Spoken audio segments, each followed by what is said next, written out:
नमस्कार, यो एभी न्यूज खबरको संकेत हो। तपाई अहिले एभी न्यूज एट 2 मा हुनुहुन्छ। म प्रतिमा धरेल। प्रारम्भमा मूल खबर। गण्डकी प्रदेश सरकारलाई दिएको समर्थन फिर्ता लिने जनमोर्चाको निर्णय। मुख्यमन्त्री गुरुङको सरकार अल्पमतमा।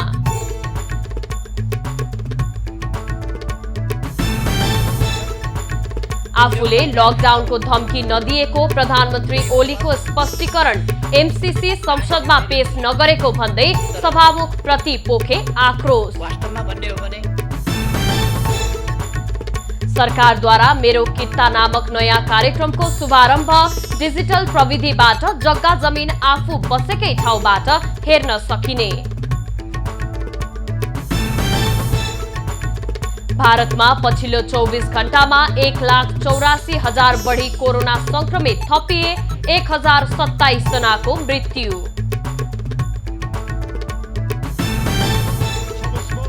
र पीएसजी र चेल्सी च्याम्पियन्स लिगको सेमिफाइनलमा वारियन र पोर्टो लिगबाट बाहिरिए।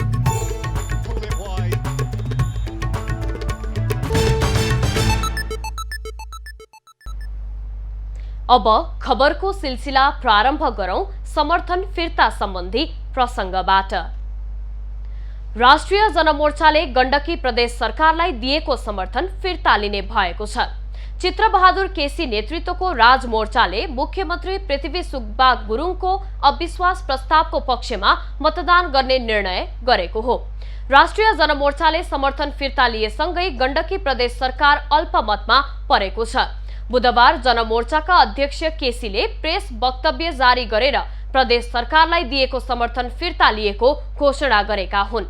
उनले मुख्यमन्त्रीमा माओवादी केन्द्र र नेपाली कांग्रेस जुन आए पनि जनमोर्चाको समर्थन रहने पनि प्रस्ट्याएका छन्, तर त्यो सरकारमा आफूहरू सहभागी नहुने उनले बताएका छन्।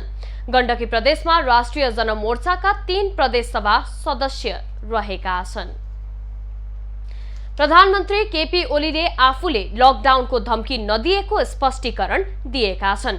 नयाँ वर्ष 2078 सुरु भएको दिन बुधबार बिहान देशवासीको नाममा सम्बोधन गर्दै उनले केही दिन अघि आफूले बोलेको कुरा बङ्ग्याइएको गुनासो गरे। उनले युरोपका मुलुक दोस्रो तेस्रो लहरको कोरोना महामारी रोक्न घरिघरि लकडाउन गर्न बाध्य भइरहेको अवस्थामा सरकार सकेसम्म लकडाउनमा जान नचाहेको बताए। आजै लकडाउन भरे नै लकडाउन हुन्छ भनेर गलत हल्ला चलाइएको उनले दाबी गरे। सरकार सकेसम्म लकडाउनमा जान चाहदैन, तर हामीले एका राख्नु पर्दछ। युरोपका देशहरू, कतिपय देशहरू, विकसित भनिएका कतिपय देशहरू जब महामारी वात्तै फैलियो त्यस्तो अवस्थामा लकडाउन गर्न बाध्य छ। संविधानको प्रधानमन्त्री ओलीले एमसीसी संसदमा निर्णयार्थ पेश नगरिएको भन्दै सभामुख अग्नि सापकोटाप्रति असन्तुष्टि जनाए। उनले एमसीसीलाई सरकारले संसदमा लगे पनि निर्णयार्थ प्रस्तुत गर्न नदिएको बताए। र नेकपा माओवादी सरकारमा हुँदा एमसीसी सम्झौता गरिएको थियो। त्यो निर्णयार्थ हामीले संसदमा टेबल गरेका छौं र टेबलमा निर्णयार्थ प्रस्तुत गरिएको छैन।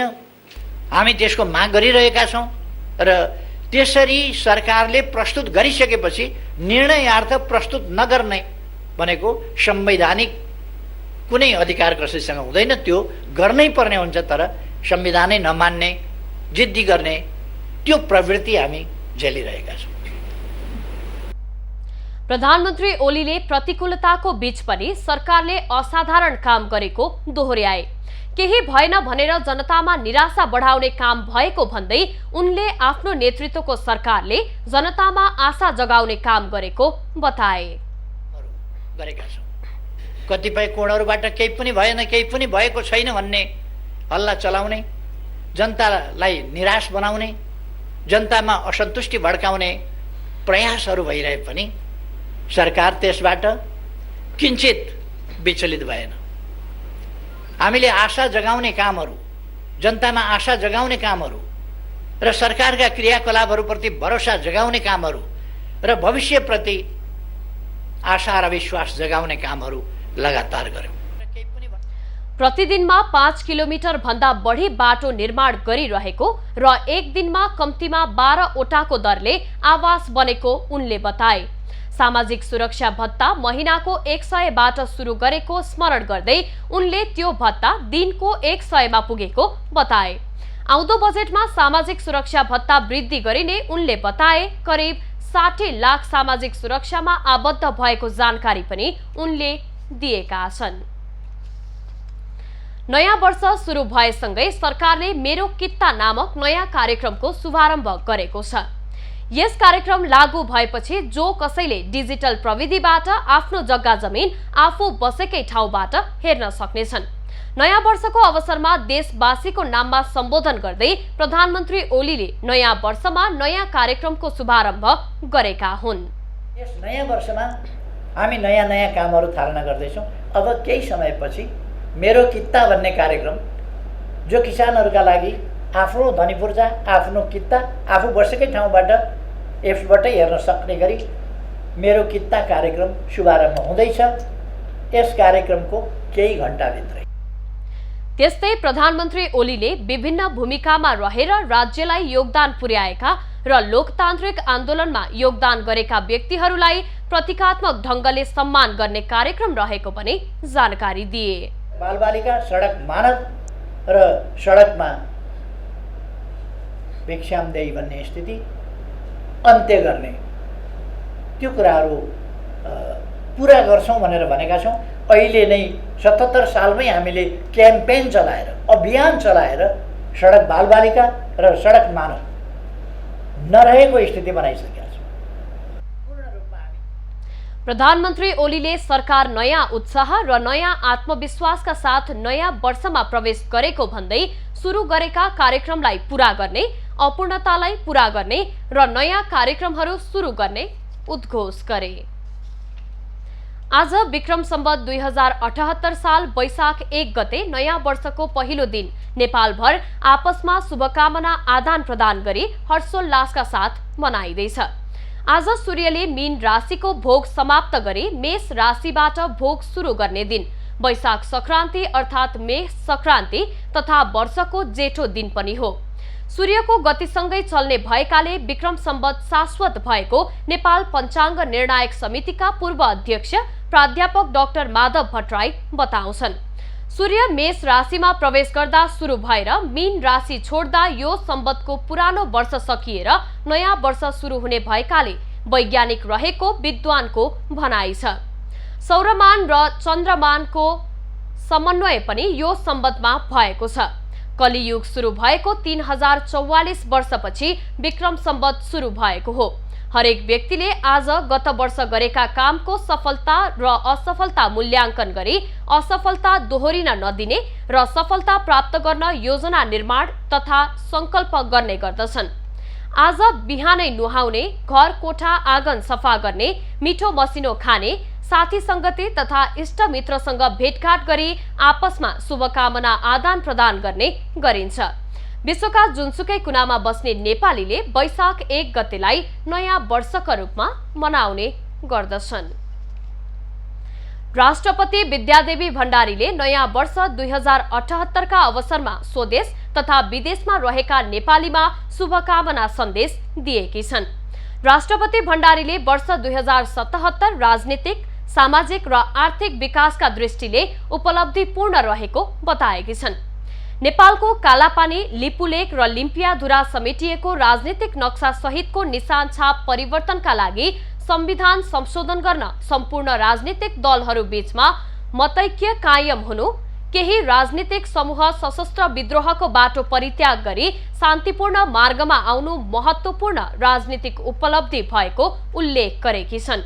उनले संयुक्त राष्ट्रसङ्घद्वारा नेपाललाई अति कम विकसित राष्ट्रको सूचीबाट विकासशील राष्ट्रमा स्तरोन्नतिका लागि सिफारिस गरिनु, विश्व खुशी प्रतिवेदन 2021 मा नेपाललाई दक्षिण एसियाको सबैभन्दा खुशी मुलुकको रूपमा उल्लेख गरिनु, कोभिड-19 महामारी विरुद्ध सरकारले अवलम्बन गरेको प्रभावकारी प्रतिकार्य रणनीतिका कारण मृत्युदरलाई अन्य मुलुकको तुलनामा न्यून राख्न सफल हुनु, समयमै कोरोना विरुद्धको खोप अभियानको थालनी हुनु जस्ता कार्य सकारात्मक उपलब्धि भएको जनाएकी छन्। उनले कोरोना कहरको बीचमै रानीपोखरी, दरबार हाई स्कुल लगायत भूकम्पबाट क्षतिग्रस्त भएका ऐतिहासिक संरचनाको पुनर्निर्माण सम्पन्न हुनुका साथै चिरपरिचित मेलम्ची खानेपानी आयोजनाबाट काठमाडौँमा पानी वितरण सुरु गरिनुलाई 2077 सालका उल्लेखनीय सामाजिक आर्थिक उपलब्धिको रूपमा लिन सकिने पनि जनाएकी छिन्। पाल्पाको तानसेन नगरपालिका भित्रका पुरातात्विक ऐतिहासिक महत्त्व बोकेको खानेपानीको भरपर्दो र दिगो स्रोत ठानिएको ढुङ्गे धाराहरू यतिखेर आधुनिक विकासका कारण खण्डहरमा परिणत हुँदै गएका छन्। सेन मल्लकालीन समयमा निर्मित यस्ता धाराहरू नयाँ पुस्ताले संरक्षण गर्नुको सट्टामा आधुनिक विकासको अवधारणामा विनाशतर्फ लागेपछि खण्डहरमा परिणत हुँदा खानेपानीको समस्या समेत थपिँदै गएको छ। प्राचीन सहरहरू मध्येको तानसेन नगरमा नगरवासी र नगरमा भित्रने बटुवाको पानीको प्यास मेटाउने उद्देश्यले यस्ता धाराहरू निर्माण भएका हुन्। नगर भित्रका दर्जनौं ठाउँमा निर्मित यस्ता ढुङ्गे धाराको मुहान पानीको स्रोत भएको ठाउँमा सिमेन्टको प्रयोग गरी पक्की ढलान गरी सडक निर्माण गरिनु, पानीको स्रोत माथिबाट जथाभावी डोजरको प्रयोगका कारण पानीको स्रोत नै बन्द हुँदा प्राचीन सम्पदाको अस्तित्व नै सङ्कटमा परेको हो। संरक्षणको अभाव र यो भौतिक संरचनाको कारणले गर्दाखेरि दिनानुदिन सुक्दै गएर 365 दिनै आउने धारा अहिले बर्खाको सिजनमा रसिएको पानी मात्र आउने गर्छ। त्यो पनि अब 2-3 महिना मात्र। कहाँबाट आएर मान्छेहरू एउटा प्यास मिटाउने काम पनि हुन्थ्यो, आफ्नो जीविका उपार्जन गर्ने काम पनि हुन्थ्यो, तर यो अहिले हुन सकेन। अहिले झिँगा भन्किएर यस्तो फोहोर अवस्थामा चाहिँ संरक्षणको अभावमा यो धारा हेर्नु परेको छ। हामी दुःख लागेको छ हामीलाई पनि। हामीले मूर्खाइ गरिरहेका छौँ। यसको लागि सम्बन्धित निकायहरू, पुरातत्व विभागहरूले पनि विशेष चासो लिनुपर्ने देखिन्छ। अहिले काठमाडौँमा पुरातत्व विभाग र एउटा त्यहाँ अभियन्ताहरू चलिरहेको छ ढुङ्गे डाँडा बचाउँ भन्ने। उहाँहरूसित सहकार्य गरेर हामीले तानसेनका जति पनि ढुङ्गे डाँडाहरू यसलाई हामीले बचाउने पहल गर्नुपर्छ। पुरानो सहर तानसेन व्यापारिक केन्द्र पनि भएकाले खानेपानीको दिगो व्यवस्थापन प्रणाली सुरु हुन अगाडि यस्ता ढुङ्गे धारा नै खानेपानीको मुख्य स्रोत भए पनि पछिल्लो समयमा बढ्दो जनसङ्ख्या र जनघनत्वका कारण यस्ता प्राचीन सम्पदा नै अतिक्रमण गरी भवन निर्माण कार्य तीव्र रूपमा भएकाले पुरातात्विक सम्पदाको अस्तित्व थप जोखिममा परेको हो। पिउने पानीको स्रोत, सरसफाइको स्रोतहरू रहेका छन्। यस क्रममा तानसेन नगरपालिकाले यस्ता स्रोतहरूलाई, ढुङ्गे धाराहरूलाई महत्त्व दिएर आफ्नो नगर विकास योजनामा आर्थिक वर्ष 77-78 र दीर्घकालीन योजना, मध्यमकालीन योजनामा समेटेर यसको विकास, यसको प्रवर्धन र व्यवस्थापन गर्ने कार्यमा अगाडि बढेको छ। विकासको नाममा विनाशै हुने गरी गरिएको विकासले तानसेन नगरले प्रतिदिन आफ्नो मौलिकतासँगै पहिचान समेत गुमाउँदै गएको छ। नगरभित्रका सडकमा मल्लकालीन समयदेखि नै ढुङ्गा छापिएका थिए। जनप्रतिनिधिविहीन अवस्थामा दलीय संयन्त्रमा सञ्चालन भएको स्थानीय सरकारले आधुनिक सहर बनाउने बहानामा पुरातात्विक सम्पदा नष्ट हुने गरी विकासको कार्य अगाडि बढाएको हो। पाल्पाबाट अनिल लिगलको रिपोर्ट। बागलुङको बलेवा विमानस्थलको धावन मार्ग कालोपत्रेका लागि पूर्वाधारका सम्पूर्ण काम सकिएको छ। तारबार, नाली तथा ग्राभेलको काम सकिएकाले नयाँ वर्ष 2078 को पहिलो महिनामा नै कालोपत्रेको काम पनि सकिने भएको छ। त्यसपछि 12 महिना बलेवा विमानस्थल सञ्चालनमा आउनेछ। बागलुङको बलेवा विमानस्थललाई 12 महिना सञ्चालनका लागि धावन मार्ग कालोपत्री गर्नका लागि नागरिक उड्डयन प्राधिकरणले ठेक्का मार्फत गत वर्षको फागुनमा काम सुरु गरेको भए पनि बन्दाबन्दीका कारण निर्माणमा केही ढिलाइ भएको थियो। 2078 सालको वैशाख महिनाभित्रै विमानस्थलको 700 मिटर लम्बाई तथा 30 मिटर चौडाई धावन मार्ग कालोपत्रे गरिसक्ने तयारी निर्माण कम्पनीको छ। नागरिक उड्डयन प्राधिकरणले कालोपत्रे गर्नका लागि काष्ठ माण्डव उमा एन्ड कम्पनी जेभीसँग 7 करोडमा ठेक्का सम्झौता गरेको थियो। बलेवा एयरपोर्टको काम लगभग यो 80% सम्पन्न भएको छ। अहिले यसको जुन खनेर गडाउन लेभलिङ गर्ने काम थियो, ठुलो लेभलमा माटो कटिङ भयो। झन्डै यो बीच भागमा 3.5 मिटर जति गहिराइ पनि भयो। 26 वर्षदेखि बन्द रहेको विमानस्थल 2074 सालबाट पुनः सञ्चालनमा आए पनि आवश्यक पूर्वाधारको अभावमा अहिले बन्द छ। बागलुङ नगरपालिका 14 नारायण स्थानमा रहेको विमानस्थल सञ्चालनका लागि पहल गरे पनि कच्ची धावन मार्ग, विमानस्थल पुग्ने सडक कच्ची जस्ता समस्याका कारण बन्द भएको थियो। अहिले धावन मार्ग कालोपत्रे गरेपछि विमानस्थल 12 महिना सञ्चालनमा आउने भएपछि स्थानीय खुसी भएका छन्। बलेवा एयरपोर्ट जुन अहिले हाम्रो पछिल्लो समय बागलुङ नगरपालिकाले 26 वर्ष पछाडि पुनः सुचारू गरेको थियो र त्यो बिचमा पनि सुचारू हुन सकेन राम्रोसँग। भाडा दरको कारण नै प्राय यात्रुहरूको भनाइ त्यही छ र अहिले जुन रूपमा एयरपोर्ट फेरि कालोपत्रे हुने ब्ल्याक टप भइरहेको छ, यसले चाहिँ हामीलाई एउटा आशा पलाएको छ। विमानस्थल सञ्चालनमा आएपछि बागलुङ, पर्वत र म्याग्दीका जनता हवाई सेवाको पहुँचमा हुनेछन्। मध्य पहाडी लोकमार्ग र कालीगण्डकी करिडोर कालोपत्रे हुन सके विमानस्थल सञ्चालनका लागि यात्रुको अभाव समेत नहुने सरकारवालाहरूको भनाइ छ। राजेश चन्द्र राजभण्डारी, बागलुङ।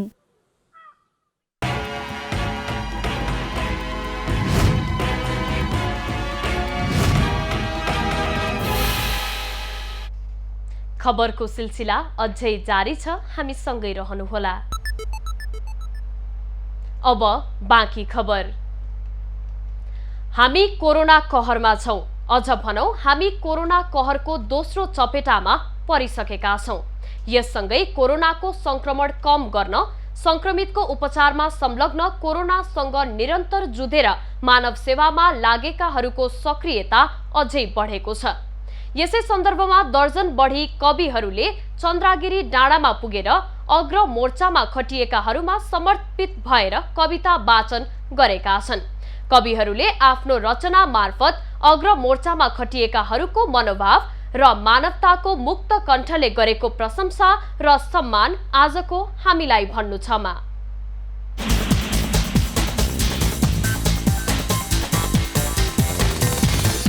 आदेश र परमादेशले होइन, सविवेकले आफ्ना व्यथाहरूलाई आफै पिएर ओठभरि मुस्कान छर्दै पीडाहरूमा मलम बन्यो।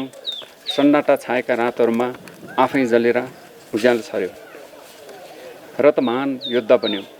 विभेदका बारहरूलाई भत्काउँदै कैयन जीवनको रक्षार्थ, विभेदका बारहरूलाई भत्काउँदै कैयन जीवनको रक्षार्थ आफैलाई आहुति दिएर पनि यो बुद्धको भूमिमा मानवताको परिचय दियो। आफैलाई आहुति दिएर पनि यो बुद्धको भूमिमा मानवताको परिचय दियो। त्यसैले त अन्तस्करणबाट नमन छ, साँच्चै अन्तरात्माको अभिवादन छ। हिउँदे खडेरीले पटपट फुटेका खेतका गराहरूमा कुलो खन्दै खन्दै पानी पुर्याएर सिंचित गराउँछ किसान। रङ्गहीन कसैको जीवनमा इन्द्रेणी रङ भर्न सिक्दैछु। सक्दिन म सूर्यले झैँ जगतलाई बिउझाउन, सक्दिन म सूर्यले झैँ जगतलाई बिउझाउन। एउटा धिप धिप गर्ने मैन त हुँ म, अवश्य सक्छु आफ्नै परिधिमा प्रकाश छर्न। त्यसैले म आफ्नै परिधिमा प्रकाश छर्न सिक्दैछु। त्यसैले म आफ्नै परिधिमा प्रकाश छर्न सिक्दैछु। नयाँ सोच्नु हरेकले एकचोटि पागल हुनु हो। नयाँ सोच्नु हरेकले एकचोटि पागल हुनु हो। कवि भन्छन् शब्दहरू पागल भएपछि कविताको जन्म हुन्छ। कवि भन्छन् शब्दहरू पागल भएपछि कविताको जन्म हुन्छ। जब रङ्गहरू पागल हुन्छन् खुला स्पेस चित्रमय बन्छ। जब रङ्गहरू पागल हुन्छन् खुला स्पेस चित्रमय बन्छ। हो 7 सुर पागल भए 8औं सुरमा सङ्गीतको अवतरण हुन्छ। निडर हो कि मूर्ख हो तिमी, अपशकुनको टिको लाग्ला नि। मृत्युको कफन बोकी हिँड्दा तिमीलाई डर लाग्दैन? तिमीलाई डर लाग्दैन मेरो हातमा भएको यो औषधिको अस्त्र देखेर, मेरो शरीरको पिपी देखेर? कि अझै शक्तिशाली भएर आयौ तिमी अर्को रूप धारण गरेर? तिमीलाई थाहै छ त म तिमी भन्दा अब्बल धैर्य र सहनशील छु र पुरानो पुस्ताको होइन नयाँ पुस्ताको दक्ष र लगनशील छु। म भने कुनै किम्वदन्ती जस्तो एक्लो बृहस्पति झुटो ठानिएसरी नायकहरूबीच नजरमा खलनायक भइसकेछु। यो खलनायकी आवरणको पीडाबाट मुक्त हुन म अर्को कुन टापुको शरणमा जाउँ र आइसोलेसनमा बसौँ? जहाँ जाउँ द्वारमै कोरोना तैनात छन्। जहाँ जाउँ द्वारमै कोरोना तैनात छन्। भित्र त झन् मेरो टापुका मसियाहरूका पनि बाबुबाजे जस्ता मसियाहरूको राज गर्दा रहेछन्। तिमी नहुनु भनेको तिमी सँगसँगै मेरा रहरहरू ओइलाउँदै जानु हो। मुटुभित्र जमेका आँसु आँखाबाट निस्कन नसकेर मुटु सधैँ रसाइरहनु हो। हृदयका खुसीहरू मुटुमा होइन मात्र ओठमा देखिनु हो। बैरी साधेको निन्द्रा आँखामा नआइदिएर सपना देख्न नसक्नु हो। अनि बिउजे आँखाले पनि सपना देख्न अटेर गर्नु हो। आस्था र भरोसाको एउटा ठुलो पहाड ढल्नु हो। ओठमा सुस्केराले स्थायी बास रोज्नु हो। मातृवियोग भएको बालक जस्तै भित्रदेखि टुहुरो अनुभूत गर्नु हो। तिमी नहुनु भनेको यो सिङ्गै ब्रह्माण्ड मेरो लागि रङ्गिनबाट श्यामसेत हुनु हो। जुन अनन्तकालदेखि हिँडिरहेछ प्रतापी सूर्य र आइमाई बादल। जीवनसँगै यात्रारत छन् प्रेम र सपना। मान्छेसँगै हुर्किरहेछन् सुख र दुःख। फुल झल्ना र इन्द्रेणी सुनाइरहेछन् वर्षौँदेखि सङ्गीत। खुट्टा हात आँखा ओठ र कानहरू नै कहाँ सपथोक हुँदो रहेछन् र बिना साहस कहाँ सम्भव छ सार्थक जीवनको यात्रा। म सोचिरहेछु कस्तो हुन्छ जुनको खुट्टा र कसरी हिँड्छन् उज्यालोहरू। अचेल आँसुहरू छापिन्छन् अखबारमा। अखबारका शरीरहरूमा स्मृति आफ्नो बाबुको सङ्क्रमित 128 जनाभित्र, स्मृति आफ्नी आमाको आइसियु कोठाभित्र, स्मृति आफ्नो लोग्नेको हात धुवाई 20 सेकेन्डभित्र, स्मृति आफ्नो आफूको आँसु तिखार्दै आफूभित्र। छोरी कुनै दिन देख्न मन लाग्यो आफ्नो बाबुलाई। छोरी कुनै दिन देख्न मन लाग्यो भने आफ्नो बाबुलाई तिमीले घामतिर हेर्नु। घामका तिनै सुनौला किरणहरूमा म तिम्रो वरिपरि घुमिरहेको हुनेछु। म तिम्रो वरिपरि हाँसिरहेको हुनेछु। एक्लै खटेर सब विश्वासी गर्छु भन्छ स्वर्गीय कर्मठ कला थर हो बसन्त। दानी दयालु रसिलो ऋतुराज हाम्रो, उसको त दृष्टि पनि औषध बन्छ राम्रो। त्यही दृष्टि औषधि बनोस् भन्ने म चाहन्छु। मेरा बा जान्दिन केही भन्नुहुन्न, हामीले भनेका कुरालाई खासै गर्नुहुन्न। ब्लूलाई हरियो भन्नुहुन्छ, पिङ्कलाई पहेँलो ठान्नुहुन्छ, डेटालाई डाटा भन्नुहुन्छ, तँलाई केही आउँदैन लाटा भन्नुहुन्छ। मैले दिनको 2-4 घन्टा गेम खेल्दा रिसाउनुहुन्छ, आफू चाहिँ निन्द्रामा मात्रै फेसबुक बिसाउनुहुन्छ। तेर्सिँदै तेर्सोमा तेर्सिएको बाटो नै उक्लेपछि तेर्सिनेको पनि केही लाग्दो रहेनछ। उक्लदै उकालोमा उक्लेको बाटो नै ओर्लेपछि उक्लनेको पनि केही लाग्दो रहेनछ। नेपालमा पनि कोरोनाको दोस्रो लहर देखिएपछि जोखिम बढेको छ। तर कोरोनाको संक्रमणबाट जोगिन अपनाउनु पर्ने उपायलाई जताततै बेवास्ता गरिएको छ। अझ उपत्यकामा चल्ने सार्वजनिक सवारी साधनले स्वास्थ्य सम्बन्धित कुनै मापदण्ड पूरा गरेको देखिँदैन। केही दिन अघिसम्म घटेको देखिएको कोरोना भाइरसको संक्रमण फेरि बढ्न थालेको छ। स्वास्थ्य मन्त्रालयको पछिल्लो तथ्याङ्कका अनुसार सोमबार करिब 500 नयाँ संक्रमित फेला परे भने देशका विभिन्न स्थानमा गरी 13 जनाको ज्यानै गयो। संक्रमणबाट जोगिन मास्क, सेनिटाइजर र सामाजिक दूरी कायम गर्नुपर्नेमा विज्ञहरूले जोड दिँदै आएका छन्। तर काठमाडौँ उपत्यकामा सञ्चालन हुने सवारी साधनले यी मापदण्डलाई उल्लङ्घन गर्दै आएका छन्। त्यति मात्र नभएर स्वयं सवारी चालक पनि सुरक्षा मापदण्ड बारे अनभिज्ञ देखिन्छन्। सुरक्षित भन्नु पर्ला, अब सुरक्षित भनौ या नभनौ यस्तै छ। काठमाडौँ उपत्यकामा मात्रै दिनहुँ 14 लाख भन्दा बढी सवारी साधन गुड्ने गरेका छन्। गत वर्ष महामारीलाई फैलिन नदिन भन्दै सरकारले लामो समयसम्म लकडाउन गरेको थियो। तर पछि आएर स्वास्थ्य सुरक्षा सम्बन्धी मापदण्ड पालना गर्दै यातायात सञ्चालन गर्ने अनुमति व्यवसायीहरूले सरकारलाई दियो। यातायात व्यवसायीले मापदण्ड अपनाउनु भन्दा सवारी साधन भरि यात्रु कोचेर चलाइरहेका छन्। यात्रु स्वयंले जोगिनु पर्ने भन्दै उनीहरू पन्छाने कुरा गर्छन्। भिड भएको बेला नचढे हुन्छ त, अर्को गाडीमा चढे हुन्छ नि। हामीले हाम्रो चालक सहचालकलाई प्रेसरले गाडी त्यो यात्रु कोचेर लिएर जाउँ भनेको छ उनीहरू पनि। तर यात्रुले नै त्यो प्रेसर गर्ने कुरा छ नि। अब दुईटै कुराहरू, यात्रु पनि केमा चेतना हुनु पर्यो भने भिडमा चढ्नुहुन्न भनेर आफैले चढिदिनु भएन, त्यो अटोमेटिक चेन्ज हुन्छ। कोरोनाबाट जोगिन धेरै भिडभाड भएको ठाउँमा जानु हुँदैन भन्ने थाहा हुँदाहुँदै पनि यात्रुहरूले लापरवाही गरिरहेका छन्। सवारी साधनको संख्या पर्याप्त नहुनु र समयमा कार्यालय पुग्नुपर्ने भएकाले कोचिएर जानु परेको गुनासो गर्छन् यात्रुहरू। त्यो गाडी चल्ने समयमा यात्रुहरूलाई चाहिँ कोठाकोच अवस्थामा चढ्नुपर्ने थिएन, तर गाडी आइदिँदैन। योभन्दा पछाडि चाहिँ आधी घन्टापछि गाडी आउने अवस्था हुन्छ। आधी घन्टाको समय भनेको उसले 10 बजे, 9:30 बजे, 11 बजे कार्यालयमा पुग्नुपर्ने अवस्थामा उसलाई असहज हुन्छ। गत वर्षदेखि नेपालमा पनि कोरोना समस्याको रूपमा देखिएको छ। 2,80,000 भन्दा बढी संक्रमित भएका छन् भने कोरोनाले 3,000 भन्दा बढीको ज्यान लिइसकेको छ। अझ पछिल्लो समय भाइरसको नयाँ प्रजाति देखिएपछि जोखिम थप बढेको छ। यस्तो एकअर्कामाथि दोष थोपार्नु भन्दा सरकारले तय गरेको स्वास्थ्य सुरक्षा सम्बन्धी मापदण्ड अपनाउँदै मिलेर अघि बढ्नु पर्नेको विकल्प छैन। एभिन्यूज खबरका लागि विनय तामाङका साथ सृजना मिश्रको रिपोर्ट। वर्ष 2077 नेपालका लागि सुखद रहेन।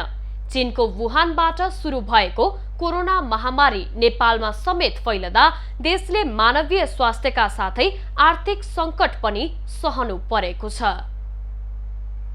2077 सालको स्वास्थ्य क्षेत्रलाई फर्केर हेर्दा यो वर्ष निकै कष्टकर र त्रासपूर्ण बित्यो। अंग्रेजी महिना डिसेम्बर 2019 मा चीनको वुहानमा भेटिएको नोभल कोरोना भाइरसले सारा विश्व नै आतंकित बनायो। नेपालले वर्ष 2076 सालको अन्त्यमा स्वास्थ्य क्षेत्रमा कसैले नसोचेको स्वास्थ्य संकट जाइ लाग्यो। चीनमा देखिएको कोरोना भाइरस नेपालमा पनि देखा पर्यो। नेपालमा पहिलो पटक माघ महिनामा चीनको हुबे प्रान्तबाट आएका एक व्यक्तिमा कोरोना संक्रमण पुष्टि भयो। त्यसको करिब 2 महिनापछि चैत्र 10 गते पुनः दोस्रो व्यक्तिमा कोरोना पुष्टि भयो। दोस्रो व्यक्तिमा कोरोना देखिएको भोलिपल्ट चैत्र 11 गतेबाट नेपालभर लकडाउन घोषणा पनि गरियो।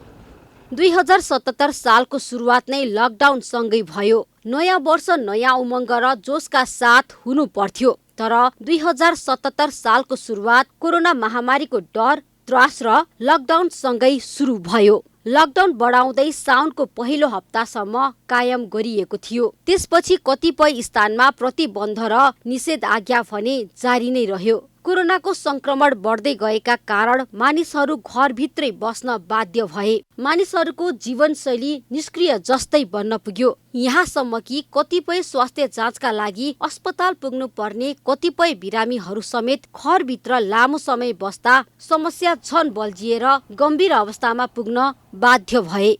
2077 सालको सुरुवात अर्थात् वैशाख 1 गते 2 जनामा कोरोना भाइरसको संक्रमण फेला परेको थियो। 2076 माघ 10 गतेदेखि 2077 वैशाख 1 गतेसम्म देशभर 14 जना कोरोना संक्रमित फेला परेका थिए। त्यस्तै यो अवधिमा 1 जना कोरोना संक्रमण निको भएर घर फर्किएका थिए। त्यसपछि भने संक्रमणको दर क्रमशः उकालो लाग्ने क्रम जारी रह्यो। 2077 को 1 वर्षको अवधिमा देशभर 3053 जनाको मृत्यु भयो भने 2,80,000 भन्दा बढीमा कोरोना संक्रमण देखियो। कुनै पनि महामारीका समयमा नियन्त्रण तथा औषधि उपचार चुस्त दुरुस्त पार्ने लगायतका कामका लागि नेतृत्वको महत्त्वपूर्ण भूमिका हुन्छ। तर कोरोना महामारीका समयका बेला स्वास्थ्य मन्त्री भानुभक्त आचार्यको नेतृत्व असफल रह्यो। कोरोना महामारीलाई नियन्त्रण गर्दै अन्य स्वास्थ्य सेवालाई समेत सहज बनाउँदै लग्नु पर्नेमा नन कोभिड बिरामीले समेत उपचार सेवा नपाउने देखिनुमा मन्त्री ढकालको कमजोर नेतृत्व हो भन्दा कुनै फरक नपर्ला।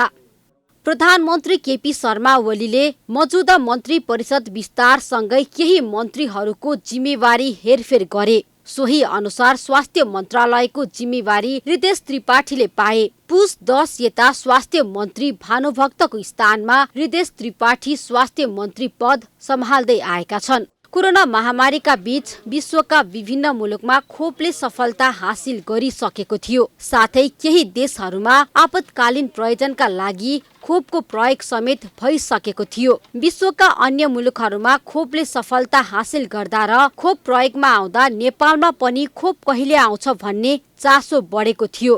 तर नेपालमा कोरोना महामारी फैलिएको 1 वर्षको अन्तरालमा माघ 8 गते भारत सरकारले 10 लाख मात्रा खोप अनुदानमा दिएपछि नेपालले पहिलो प्राथमिकतामा स्वास्थ्य कर्मी, सुरक्षा कर्मी, सरसफाई कर्मी लगायतका अग्रपन्थीलाई खोप उपलब्ध गराएको थियो। माघ 14 गतेदेखि सुरु भएको कोरोना खोप अभियानमा चैत्र अन्तिमसम्म 16 लाख बढीले पहिलो मात्रा लगाइसकेका छन्। त्यस्तै केही समय अघि मात्र चीन सरकारले 8 लाख मात्रा खोप उपलब्ध गराएको छ। उक्त खोप पनि लगाउन सुरु भइसकेको छ। यसैगरी वैशाख 7 गतेदेखि 14 गतेसम्म सरकारले पहिलो चरणमा पहिलो मात्रा खोप लगाएका व्यक्तिलाई दोस्रो मात्रा खोप लगाउने तयारी थालेको छ।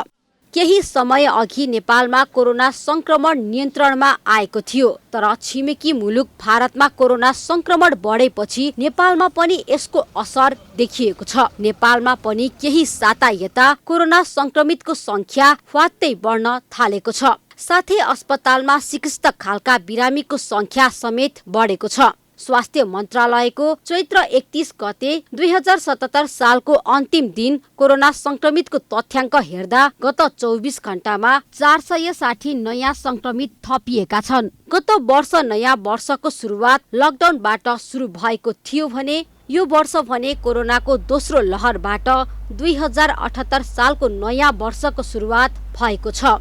एभी न्यूज खबरका लागि त्रिगुणा भट्टराई बस्नेत, काठमाडौँ। 20 वर्ष अघि बेपत्ता भएका एक व्यक्तिलाई बाँके प्रहरीले आफन्तको जिम्मा लगाएको छ। चैत 24 गते नेपालगञ्जबाट प्रकाशन हुने एक सञ्चार माध्यमको सम्पर्कमा आएका विज्ञान कोइरालालाई उनको भाइ सुभाष कोइरालाको जिम्मा लगाई घर पठाइएको हो। खोटाङ जिल्लाको साबिक चिसापानी गाविस 1 हाल जन्तेढुङ्गा गाउँपालिका घर भएका 34 वर्षीय विज्ञान कोइराला 9 वर्षको उमेरमा आमा बाबु सहित राजधानी छिरेका थिए। तर राजधानीको बसाई कोइराला परिवारका लागि सुखद रहेन। बाँके प्रहरीका अनुसार ललितपुरको सानेपाबाट विज्ञान बेपत्ता पारिएका थिए। चैत 24 गते नेपालगञ्जको सेतुबिक चौक नजिकै रहेको काल पृष्ठ दैनिकको कार्यालय पुगेका विज्ञानलाई सञ्चार माध्यमहरूमा आएको समाचारको आधारमा उद्धार गरी जिल्ला प्रहरी कार्यालय ल्याइएको बाँके प्रहरीले जनाएको छ। न्यू रोड स्थित चाहिँ काल पृष्ठ दैनिक पत्रिकाको जो कार्यालयमा वीरेन्द्र जैसी हुनुहुन्छ, उहाँको कार्यालयमा चाहिँ आफ्नो नाम चाहिँ विज्ञान खत्री नाम र घर जिल्ला खोटाङ चिसापानी र उमेर चाहिँ 34 वर्षको बताउने व्यक्ति अलपत्र रूपमा आइसकेपछि तत्काल हामीलाई जिल्ला प्रहरी कार्यालयलाई जानकारी भयो र तत्काल हामीले त्यहाँ गएर उहाँलाई रिसिभ गरेर जिल्ला प्रहरी कार्यालयमा ल्यायौँ। विज्ञानलाई सोधपुछ गर्दा स्मरण गर्न नसक्ने अवस्था र स्वस्थ अवस्था समेत अत्यन्तै कमजोर देखिएकाले नीलसागर असहाय अशक्त तथा ज्येष्ठ नागरिक सेवा केन्द्र नेपालगञ्जमा राखी उपचार र हेरचाह गरिएको थियो। बेपत्ता पारिएका विज्ञान कोइरालाका सहोदर भाइ सुभाष कोइराला सम्पर्कमा आएपछि उनको जिम्मा लगाई घर पठाइएको प्रहरीले जनाएको छ। अस्वस्थ हुनुहुन्छ, त्यस कारणले अझै पनि उहाँसँग धेरै कुरा हामी अहिले चाहिँ सोध्दैनौँ। उहाँको परिवार चाहिँ भनिन्छ र परिवारसँगको सम्पर्क पुगिसकेपछि धेरै कुरा उहाँहरूबाट पनि अब अलिकति कुराहरू खुल्ल उहाँसँग निरन्तर सम्पर्क रहेर के हो त्यसको बारेमा डिटेल अनुसन्धान हामी गर्छौँ र यहाँलाई पनि जानकारी गराउँछौँ। सञ्चार माध्यम र सामाजिक सञ्जालमा नेपालगञ्जको नीलसागर असहाय अशक्त तथा ज्येष्ठ नागरिक सेवा केन्द्रमा आफ्नो दाजुले आश्रय लिइरहेको भन्ने थाहा पाएपछि विज्ञानको भाइ सुभाष दाजुलाई खोज्दै नेपालगञ्ज आएका थिए। 20 वर्षपछि दाजु भेटिएकोमा उनी अत्यन्तै खुसी भएका छन्। तर कमजोर स्वास्थ्य अवस्था र यातनाले गर्दा दाजु सुस्त मनस्थितिको भएकोमा उनलाई साह्रै दुःख लागेको छ। उनले दाजुको उपचारमा सहयोग गरिदिन आग्रह समेत गरेका छन्। यहाँको वरिष्ठ डाक्टरहरूले चाहिँ अब वीर अस्पतालमा लगेर उपचार गर्नुपर्छ भन्ने सल्लाह दिनुभएको छ। त्यसको लागि उहाँलाई हाम्रो आर्थिक स्थिति कमजोर छ। अब मिडियाकर्मीहरूले अब यस्तै संस्थाहरूले सहयोग गर्नुभयो भने होइन मेरो दाजुको राम्रो उपचार हुन्छ होला सायद लाग्छ। अझै पनि मलाई त्यस्तो आशा छ। भोलि पनि को दिनमा मेरो दाजु खेल्नुहुन्छ कि घर परिवारसँग मजाले बस्नुहुन्छ कि जस्तो पनि लाग्छ। विज्ञानको स्वास्थ्य अवस्था कमजोर छ। उनी बिस्तारै बोल्ने र बाल्यकालका कुरा मात्र सम्झने गर्दछन्। आफूलाई चरम यौन शोषण गरिएको उनको भनाइ छ, तर आफूलाई कसले र कहाँ पुर्याइएको हो भन्ने उनलाई केही थाहा छैन।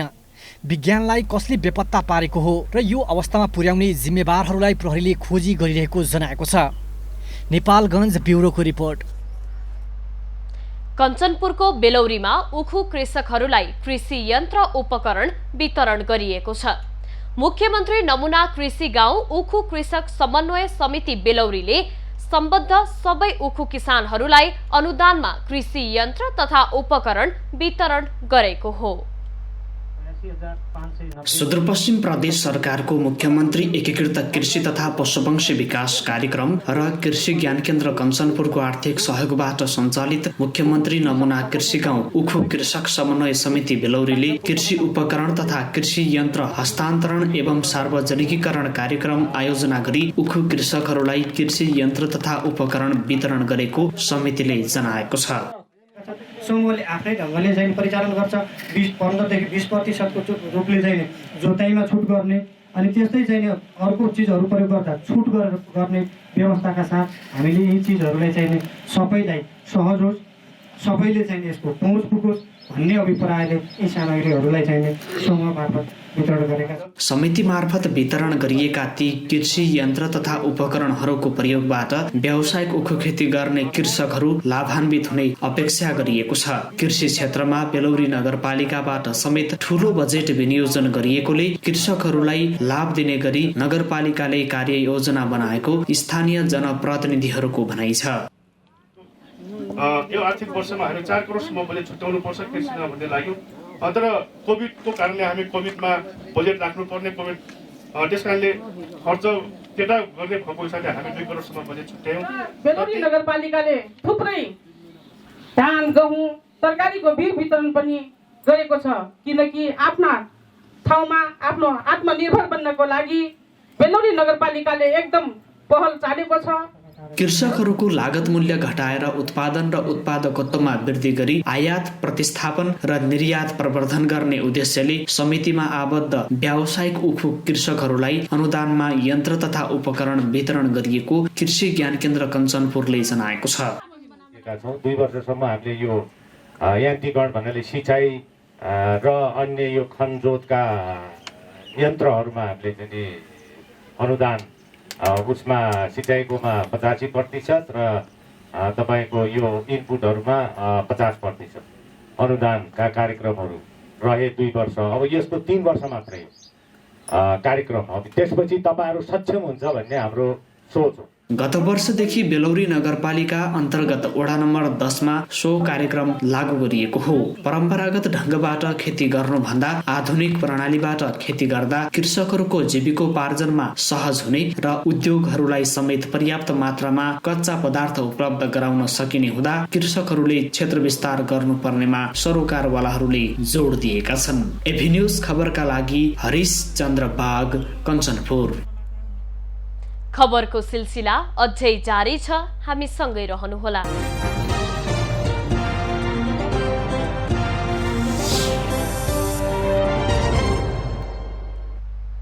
हाल देशको पहाडी भूभागमा आंशिक बदली रही बाँकी भूभागमा मौसम सामान्यतया सफा रहेको छ। अपराह्न देशको पहाडी भूभागका थोरै स्थानमा तथा बागमती प्रदेश र प्रदेश 1 को 1-2 ठाउँमा मेघगर्जन र चट्याङ सहित छेडिक वर्षाको सम्भावना रहेको जल तथा मौसम पूर्वानुमान महाशाखाले जनाएको छ।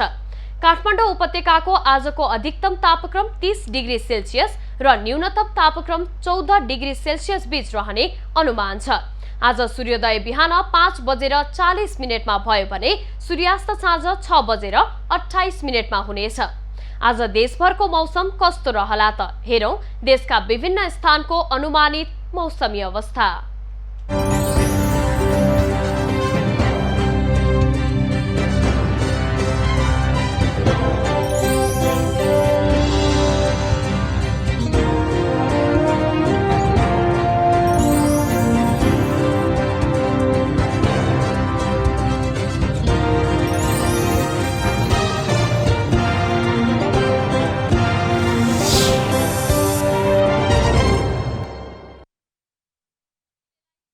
यति नै। एभी न्यूज खबरका यी सहित अन्य विस्तृत खबरका लागि www.avnews.tv लगअन गर्न सक्नुहुनेछ।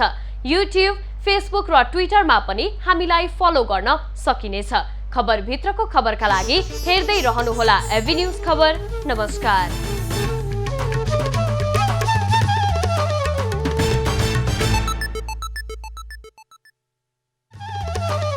एभी न्यूज एट 2 को साथमा